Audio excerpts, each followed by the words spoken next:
మరి ఈ పథకాలన్నీ ఏమవుతున్నాయో, ఈ ఉచితాలన్నీ ఏమవుతున్నాయో, ఈ డబ్బంతా ఏమవుతుందో, మరి అది కూడా ఒక సెక్షన్ పీపుల్కి మాత్రమే ఇవన్నీ ఇస్తున్నామని చెబుతుంటే మిగతా సెక్షన్లన్నీ మధ్యతరగతులన్నీ ఏమైపోవాలి?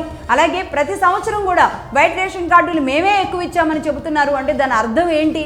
అంటే పేదరికం పెరిగినట్ట, మీరు ఇచ్చిన ఉచితాల వల్ల పేదరికం తగ్గినట్ట? ఈ విషయాన్ని కూడా రాష్ట్ర ప్రభుత్వాలు కరాఖండిగా నిజంగా చెప్పాల్సిన అవసరం ఉంది. రాష్ట్రాలలో అసెంబ్లీలో జరిగే బడ్జెట్ సమావేశాల్లో ఈ విషయాలని పూర్తిగా మనస్సుతో చెప్పాల్సిన అవసరం ఉంది. సూట్ కేసులు, బ్రీఫ్ కేసులు చూయించేసి ఇది ఒక మాయలాగా చేసే ప్రయత్నాలు ఈరోజు సోషల్ మీడియా అందరి చేతుల్లో ఉంది. ప్రతి ఒక్కటి అర్థం చేసుకుంటున్నారు. ఏది మతలబ్, ఏది నిజం అనేది తెలుసుకునే జ్ఞానానికి ప్రజలు వెళ్ళారు. అంటే నిజానికి ఏ రాష్ట్రంలో అయినా సరే, ఒక్క సీఎం అయినా సరే, నేను నిన్న చెప్పిన ఒక స్టోరీ ఉంది కదా, ఉచితాలని రద్దు చేయండి, ఉచితాలు బంద్ కాబోతున్నాయా రాష్ట్రాల్లో అన్న స్టోరీ ఉంది కదా.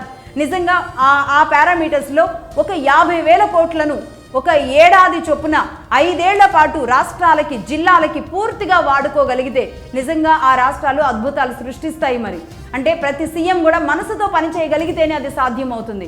రాష్ట్రాల ఖజానాలు నిండుతాయి, అప్పుల భారాలు తగ్గుతాయి, ప్రజలు అడుక్కోవడం ఆపేసి వాళ్ళ కాళ్ల మీదే వాళ్ళు నిలబడే స్థాయికి వెళతారు, ఒకరికి పెట్టే స్థితికి వెళతారు. అలాగే వెళ్ళాలి, అలాగే ఉండాలి.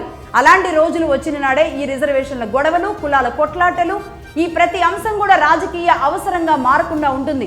ఆలోచించండి. సుప్రీం ఆదేశాలను పాటించి నాయకులు పని చేస్తే గనుక అన్నీ సెట్ అయిపోతాయి. అంటే సుప్రీం సీరియస్ అవ్వాల్సిన అవసరం ఉంది. మరి అందుకు ప్రజలు కూడా ఒకటి ఆలోచించాలి, ప్రజలు కూడా ఒక పని చేయాలి.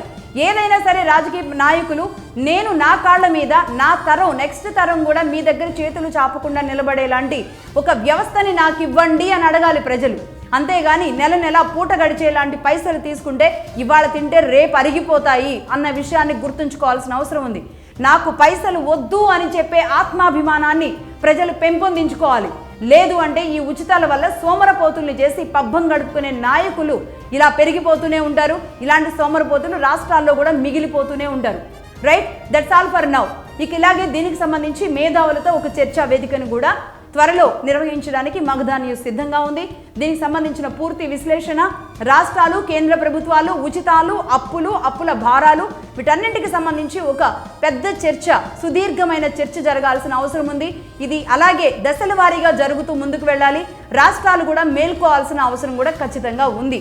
దీనికి ఈ విషయాలని పూర్తిగా ముందుకు తీసుకువెళ్ళడానికి మగధా న్యూస్ ఎల్లప్పుడూ సిద్ధంగా ఉంటుంది.